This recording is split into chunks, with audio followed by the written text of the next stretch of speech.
Di video kali ini saya akan membahas tentang alasannya kenapa ya teman-teman ya diet keto atau diet ketofastosis itu dianjurkan untuk mengkonsumsi makanan rendah karbo dan tinggi lemak baik.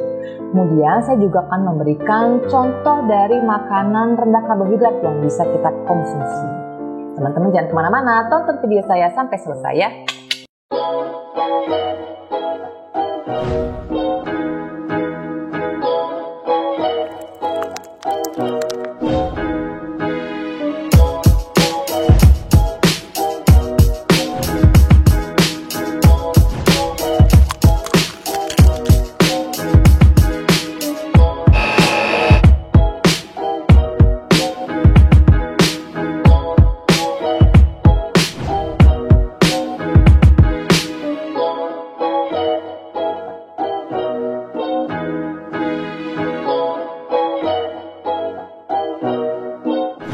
Shumaila Cakes, kue rendah karbo yang enak.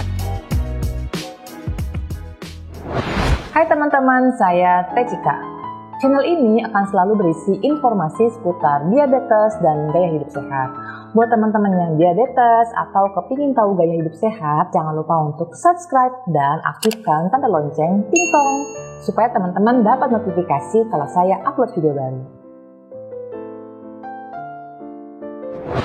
Teman-teman, dalam video saya sebelumnya, saya singgung beberapa kali tentang diet keto atau gaya hidup ketofastosis. Diet atau gaya hidup ini adalah diet yang menerapkan pola makan rendah karbohidrat dengan asupan tinggi lemak baik.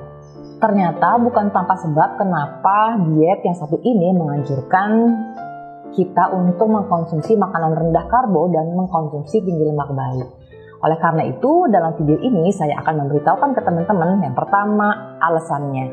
Kemudian yang kedua, contoh makanan rendah karbohidrat yang kita bisa konsumsi.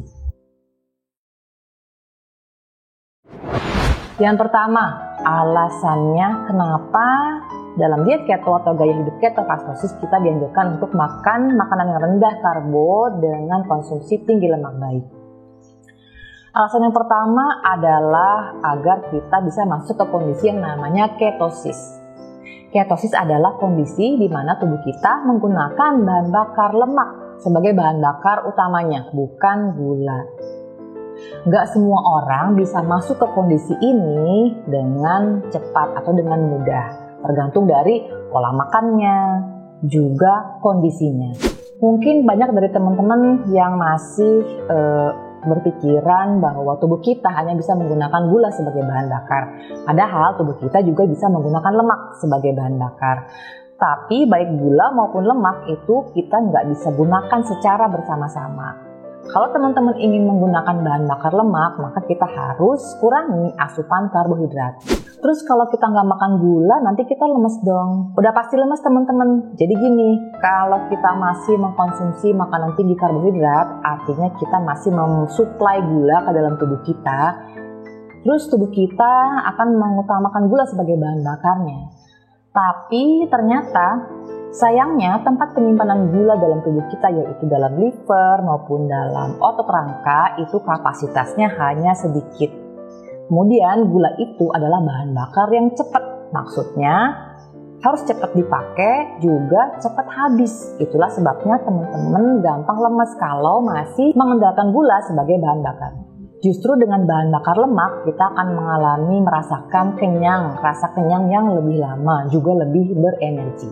Alasan yang lainnya adalah dengan kita membatasi asupan karbohidrat, otomatis tidak akan menambahkan beban gula ke dalam tubuh kita atau tidak akan menambahkan lonjakan gula darah. Tidak bertambahnya kadar gula dalam darah otomatis juga tidak akan memicu tubuh untuk mengeluarkan hormon insulin untuk ngatur kadar gula. Rendahnya kadar gula, kemudian rendahnya kadar hormon insulin akan membuka jalan, menciptakan jalan kepada tubuh kita untuk menggunakan lemak sebagai bahan bakar, yang kemudian membawa kita masuk ke kondisi yang namanya ketosis. Selain itu, dari ketiga nama nutrisi yang termasuk dalam kelompok makronutrisi, yaitu karbohidrat, protein, lemak, Karbohidrat itu 100% bakal dirubah jadi gula. Kalau protein itu 56%-nya bakal dirubah jadi gula.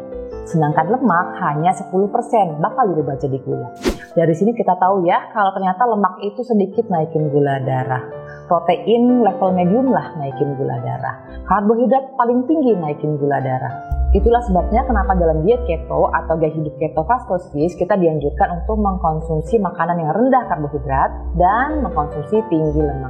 Nanti kapan-kapan kita bahas ya tentang lemak baik yang kita bisa konsumsi. Yang kedua, contoh-contoh makanan rendah karbohidrat yang teman-teman bisa konsumsi. Di antara lain adalah yang pertama, hewani. Semua produk hewani atau makanan yang terbuat dari hewan itu teman-teman bisa konsumsi ya, asalkan baik dan halal. Dalam produk hewani itu sudah ada kandungan karbohidrat yang tapi rendah karbohidrat. Kemudian dia juga mengandung protein dan lemak baik. Kemudian yang kedua, sayuran. Untuk sayuran yang paling aman teman-teman konsumsi adalah daunnya, kemudian juga batangnya. Nah, kemudian ada juga tanaman atau sayuran yang berbentuk bunga seperti brokoli atau kembang kol. Yang perlu teman-teman waspadai atau hati-hati dalam mengkonsumsinya adalah sayuran dalam bentuk umbi-umbian, yaitu kentang dan wortel yang kandungan gulanya lebih tinggi. Oke teman-teman, semoga kita semua sudah pahamnya kenapa dalam diet keto atau gaya hidup ketofastosis itu dianjurkan untuk mengkonsumsi makanan rendah karbohidrat dan tinggi asupan lemak baik. Saya juga udah berikan contoh-contoh makanan rendah karbohidrat yang teman-teman bisa konsumsi. Yang paling penting buat teman-teman semua adalah kalau mengkonsumsi sayur dan buah, sesuaikan dengan kebutuhan tubuh masing-masing. Berhati-hati dalam jumlahnya. Karena kalau konsumsinya berlebihan walaupun rendah karbohidrat justru akan menimbulkan hiperglikemik atau kenaikan gula darah yang pasti akan membawa teman-teman keluar dari kondisi ketosis. Demikian video saya, semoga bermanfaat buat teman-teman semua.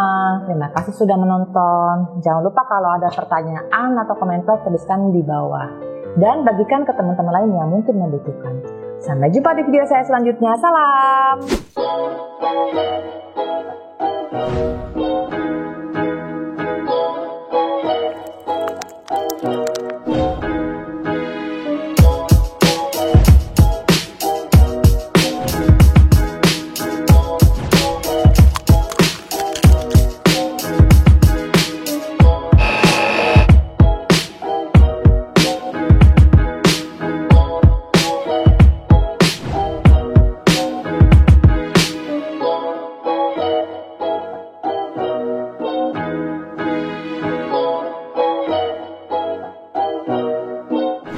Sumaila Cakes, kue rendah karbo yang enak.